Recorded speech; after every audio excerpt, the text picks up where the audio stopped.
আসসালামু আলাইকুম ওরহমতুল্লাহি ওয়া বারাকাতুহু। সম্মানিত দর্শক, আজকের এই বৈঠকে আমরা 5টি বিষয় সম্পর্কে জানার চেষ্টা করব। অর্থাৎ এমন একটি ঘটনা শুনবো যে ঘটনায় মোটামুটি আমরা 5টি শিক্ষণীয় বিষয় সম্পর্কে জানতে পারবো ইনশাআল্লাহ।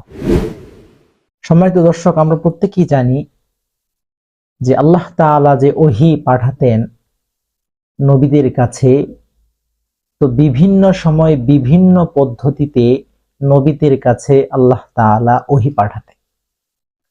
তো এক নবীকে আল্লাহ তাআলা স্বপ্নে দেখালেন যে সকালে তুমি যখন ঘুম থেকে প্রথমে যে জিনিসটা দেখবে সেটাকে তুমি খেয়ে ফেলবে। এরপরে দ্বিতীয় যে জিনিসটাকে তুমি দেখবে সেটাকে তুমি লুকিয়ে রাখবে। এরপরে তৃতীয় যে জিনিসটা তুমি দেখবে সেটাকে তুমি গ্রহণ করবে। এরপরে চতুর্থ যে জিনিসকে তুমি দেখতে পারবে সেটাকে তুমি হতাশ করবে না। পঞ্চম যেই জিনিসটা তুমি দেখতে পারবে সেটাকে তুমি সেটার থেকে তুমি পালিয়ে আসবে, সেটার কাছে যাবে না, সেটার থেকে দূরে সরে আসবে। এই স্বপ্ন এক পয়গম্বর যখন দেখলেন, তখন তিনি সকালে ঘুম থেকে ওঠার পরে একটা বড় পাহাড়, কালো একটা পাহাড় দেখতে পেলেন।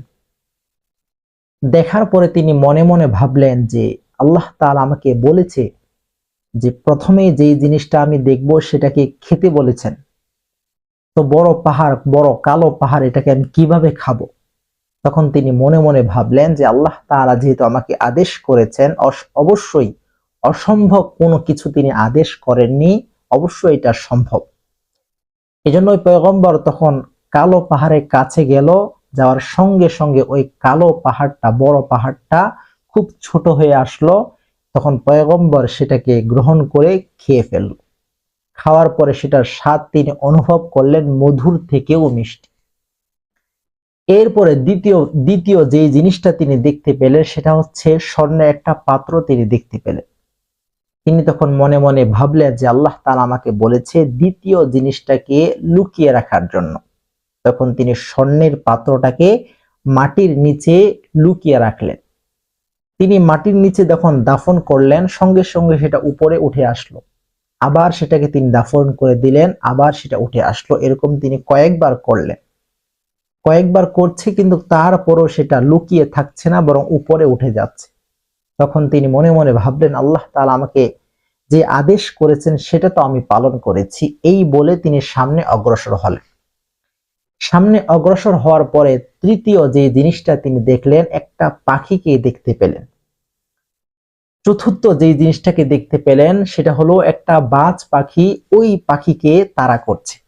পাখিটা যখন ওই পয়গম্বরকে দেখলো, তখন বলল, হে আল্লাহর নবী, আপনি আমাকে একটু সাহায্য করেন, আমার পিছনে বাজ পাখি আমাকে খাওয়ার জন্য ধাওয়া করেছে, আপনি আমাকে একটু বাঁচান। ওই পয়গম্বর তখন ওই পাখিটাকে তার আস্তিনের ভিতরে লুকিয়ে রাখলেন। এরপরে পিছন থেকে বাজ পাখিটা এসে পয়গম্বরকে বলল, হে আল্লাহর নবী, আমি সকাল থেকে এই পাখিকে খাওয়ার জন্য ধাওয়া করছি, এটা আমার রিজিক, আমাকে আমার রিজিক থেকে বঞ্চিত করবেন না। তখন তিনি মনে মনে ভাবলেন যে আল্লাহ তাআলা আমাকে স্বপ্নে বলেছিল যে 3 নাম্বার জিনিসটাকে যেন আমি গ্রহণ করি, তো আমি পাখিটাকে গ্রহণ করেছি। চতুর্থ জিনিসটা হলো বাজ পাখি। চতুর্থ জিনিসটাকে দেখার পরে আমাকে বলা হয়েছে যে আমি যেন হতাশ না করি। তো তখন তিনি ওই বাজ পাখিকে এক টুকরো গোশত এক জায়গা থেকে ব্যবস্থা করে তাকে দিয়ে দিলেন। তখন ওই বাজ পাখি গোশতের টুকরা নিয়ে চলে গেল। এরপর তিনি ওই যে পাখিটাকে লুকিয়ে রেখেছিলেন সেই পাখিটাকে ছেড়ে দিলেন। এরপরে পঞ্চম যে জিনিসটা তিনি দেখতে পেলেন সেটা হচ্ছে একটা পচা লাশ তিনি দেখতে পেলেন। তখন তিনি মনে মনে ভাবলেন আল্লাহ তাআলা আমাকে পঞ্চম যে জিনিসটা দেখবো সেটার থেকে পালানোর কথা বলা হয়েছে, অর্থাৎ সেটার থেকে যেন আমি দূরে থাকি। পয়গম্বর তখন ওই লাশ থেকে দূরে সরে আসলেন। এরপরে সন্ধ্যাবেলা তিনি আল্লাহ তাআলার কাছে প্রার্থনা শুরু করে দিলেন, ও আল্লাহ, আপনি আমাকে যা যা আদেশ করেছিলেন আমি সকাল থেকে নিয়ে সন্ধ্যা পর্যন্ত সেগুলো পালন করেছি। দয়া আর মায়া করে আপনি আমাকে এগুলো একটু রহস্য বলে দেন, কি রহস্য এটার ভিতরে আছে।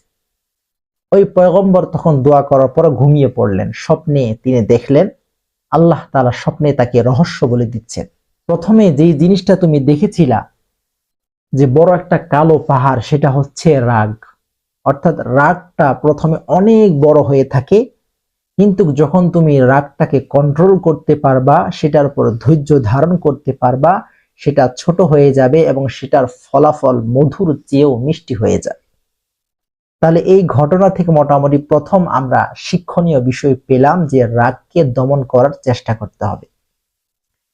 2 নাম্বার, তুমি যেই জিনিসটা দেখেছো স্বর্ণ একটা পাত্র, সেটা হচ্ছে নেক আমল। অর্থাৎ নেক আমলকে তুমি যতই লুকিয়ে রাখো না কেন, সেটা একদিন না একদিন প্রকাশ পাবে। তৃতীয়, যে পাখিটাকে তুমি দেখেছিলা সেটা হচ্ছে আমানত।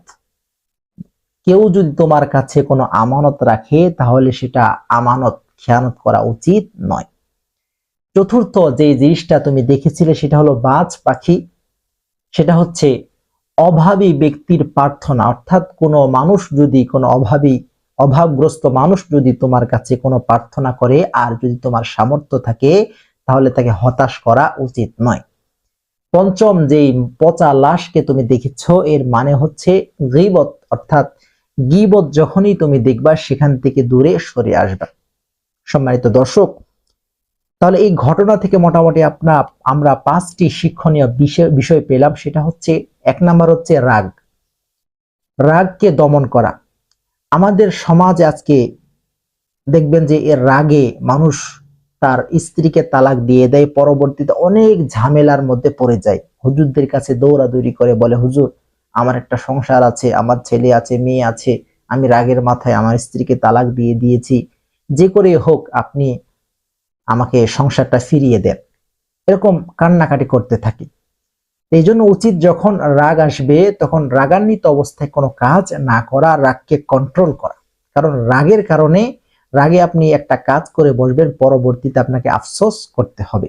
তাহলে 1 নাম্বার শিক্ষণীয় বিষয় পেলাম, আমরা রাগকে দমন করতে হবে। 2 নাম্বার শিক্ষণীয় বিষয় পেলাম, সেটা হচ্ছে যে নেক আমল আমাদের কি করতে হবে। নেক আমল যদি করি সেটার ফলাফল আমরা মৃত্যুর পরে অবশ্যই অবশ্যই পাবো। এই জন্য বেশি বেশি নেক আমল করা। 3 নাম্বার যে শিক্ষণীয় বিষয় আমরা পেলাম সেটা হচ্ছে আমানত। কেউ আপনার কাছে কোনো কিছু আমানত রেখেছে, সেটা খেয়ানত করা উচিত নয়। সেই আমানত যথাযথ রক্ষা করা। আল্লাহ নবী সাল্লাল্লাহু আলাইহি ওয়াসাল্লাম এমন আমানতদার ছিলেন, মানুষেরা তিনাকে একটা নামই দিয়ে দিয়েছিল যে আল আমিন, মানে বিশ্বাসী। মুসলমান হোক অমুসলিম হোক সকলেই রাসূলুল্লাহ সাল্লাল্লাহু আলাইহি ওয়াসাল্লামকে আমিন বলে ডাকতেন, আল আমিন বলে ডাকতেন। তিনি খুব আমানতদার ছিলেন, এজন্য আমানতের খেয়ানত করা উচিত নয়। চতুর্থ যে শিক্ষণীয় বিষয়টা পেলাম সেটা হচ্ছে কোনো অভাবগ্রস্ত ব্যক্তি যদি আমার কাছে, আপনার কাছে কোনো কিছু চাই, আর যদি আমাদের সামর্থ্য থাকে তাহলে তাকে হতাশ করা উচিত নয়, সামর্থ্য অনুযায়ী তাকে সাহায্য করার চেষ্টা করা।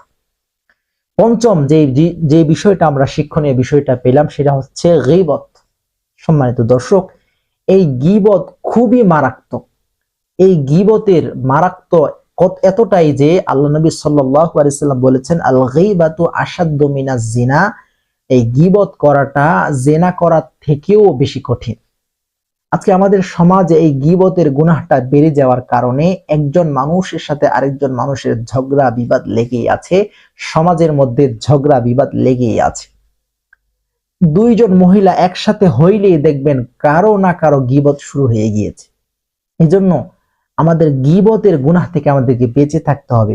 আমি বিশ্বাস করি যদি পৃথিবীর মানুষ যদি এই গীবতের গুনাহ ছেড়ে দেয় তাহলে সমাজের মধ্যে শৃঙ্খলা ফিরে আসবে, সমাজের মানুষ খুব ভালোভাবে জীবন যাপন করতে পারবে।